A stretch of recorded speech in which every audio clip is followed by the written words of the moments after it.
little introduction. Thank you very much, Alisa, for your time. Let's just jump right into it, into the questions. Please let us know what's your name and tell us a little bit about you, where you're working, what's your job profile now. Sure. So my name is Alisa, and I'm an automation engineer here in Bots and People. So I work with all technical aspects of automation, contacting with our clients, also the upskilling in academy. And yeah, my main tools are UiPath, Power Platform, Make, and also I do like VBA. When did you decide that you wanted to work in the field of process automation? And maybe even why you decided to do that? It was actually quite an accident because I joined an internship during my last year of studies and I didn't really know what team I'm going to join. So I figured out my first day of internship that I joined RPA team. And that's the first time I heard about robotic process automation actually.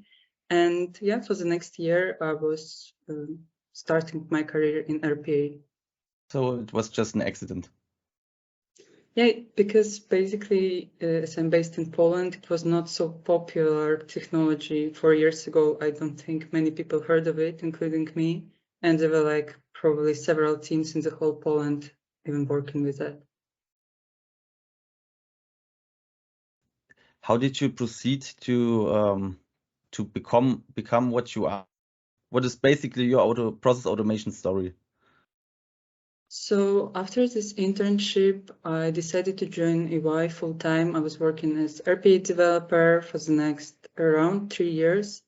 And that's, I think, when I got all my skills in process automation really developed, because I was working on like really advanced processes in UiPath, in Power Platform, and I had to analyze them, build the automation, deal with clients. So I think like that's when my career truly developed in RPA.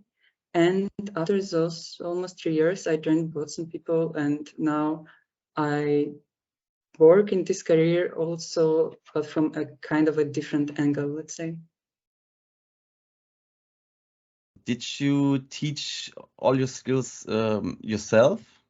So my studies were connected to business IT. So I was learning how to create BPMN diagrams or how to analyze processes, but it was not in the context of RPA or any RPA technology.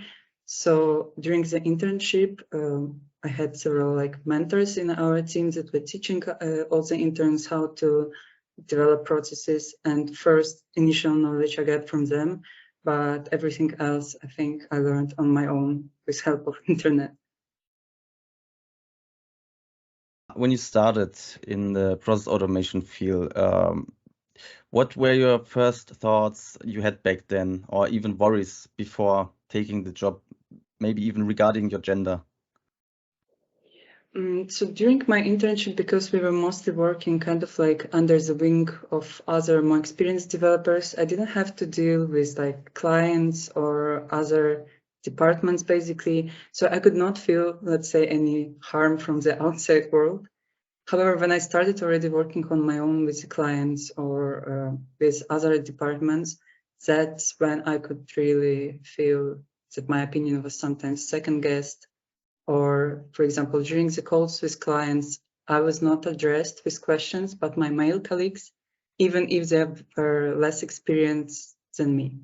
So that's when I could feel that I am really treated differently based on my gender, solely on my gender. So, you mean there were some prejudices and maybe even barriers or disadvantages in the beginning I for think you? not when it comes to my career development, not from inside my team, because I was in a team of 60 other RPA developers, and most of them were male, but they were all very friendly, very supportive. But rather from the side of a client or from another team, I could really feel that I'm not treated equally. And when the question is asked, it's not asked towards me, even if I'm the expert in this field. was not always like that. There were situations like that, but it wasn't like 100% of the time. And also sometimes, unfortunately, I could feel some inappropriate comments or from the clients, or basically something more personal. And it was like very weird and uncomfortable for me sometimes. Do you have like a certain kind of situation in your mind you can recall? I think it was like overall feeling more than some Okay. certain situations, because sometimes, I don't know, some client could raise a voice at me or be like, just ask something personal, which I was not comfortable sharing. But thanks to me having thick skin, I was never letting those situations sleep. I would never be like, yeah, sure, you can treat me like that. I would always stand my ground and make sure that my voice is heard. But unfortunately, not everyone is like that. And I do know a lot of situations when women were feeling really uncomfortable or were absolutely differently judged, and their opinion was second guessed and their expertise. And that's kind of sad, let's say.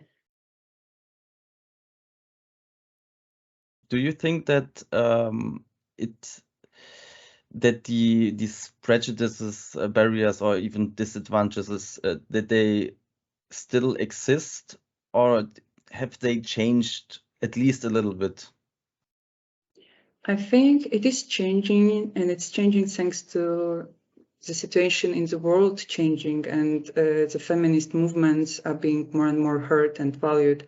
So I think it's rather connected with global situation of feminism, and more women are realizing that they are worth and they can develop their career without being judged, or they do not have to sacrifice their career for being a good mother or a good housewife.